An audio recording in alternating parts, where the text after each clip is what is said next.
ഹസൻ അബ്ദുള്ള എന്ന പേര് നിങ്ങൾ കേട്ടിട്ടുണ്ടോ?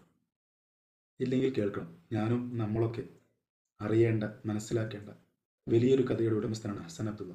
പ്രത്യേകിച്ച് ഹജ്ജിൻ്റെ മാസമായ ഈ ഒരു സമയത്ത്. ഗാനയിലെ ഒരു ദരിദ്ര ഗ്രാമീണനായിരുന്നു ഹസൻ അബ്ദുള്ള. അദ്ദേഹത്തിന് മനസ്സിൽ വലിയൊരു ആഗ്രഹമുണ്ടായിരുന്നു. അഥവാ പരിശുദ്ധ മക്കയിൽ ചെന്നുകൊണ്ട്, കഅബത്തിങ്കിൽ ചെന്നുകൊണ്ട് ഹജ്ജ് ചെയ്യണമെന്നുള്ളത്.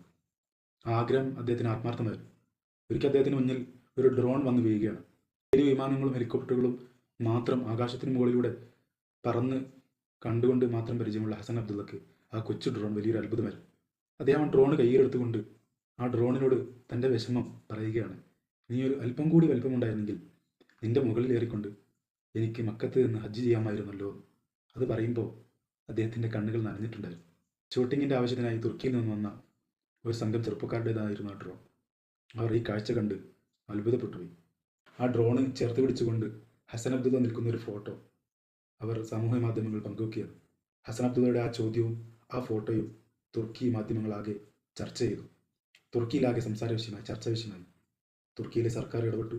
അന്നത്തെ വിദേശകാര്യമന്ത്രി ഹസൻ അബ്ദുള്ളക്ക് ഹജ്ജ് ചെയ്യാനുള്ള എല്ലാവിധ സൗകര്യങ്ങളും ഏർപ്പെടുത്തി കൊടുത്തു. അങ്ങനെ പിറ്റേ വർഷം 2017 ലക്ഷക്കണക്കിന് ആളുകൾ ഹജ്ജ് ചെയ്തതിൻ്റെ ആഗ്രഹം പൂർത്തീകരിച്ച് മടങ്ങുന്ന കൂട്ടത്തിൽ ഹസൻ അബ്ദുള്ള എന്ന ആ ഗാനയിലെ ഗ്രാമീണനുണ്ടായിരുന്നു. അദ്ദേഹം നന്ദി എന്നോണം തിരികെ ഇസ്താംബുളിലെത്തി അദ്ദേഹം നന്ദി അറിയിക്കുന്നുണ്ട്. ചിത്രങ്ങളൊക്കെ സമൂഹ മാധ്യമങ്ങളിൽ തിരഞ്ഞാൽ നമുക്ക് ലഭ്യമാകും.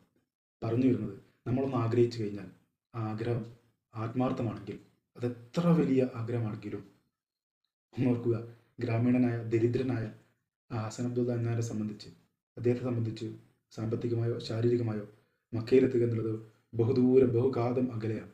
പക്ഷേ അദ്ദേഹത്തിൻ്റെ ആ ആഗ്രഹം ആത്മാർത്ഥമായിരുന്നു. അതുകൊണ്ട് തന്നെ റബ്ബ് അതിലുള്ള മാർഗങ്ങളൊക്കെ എളുപ്പമായി കൊടുത്തു.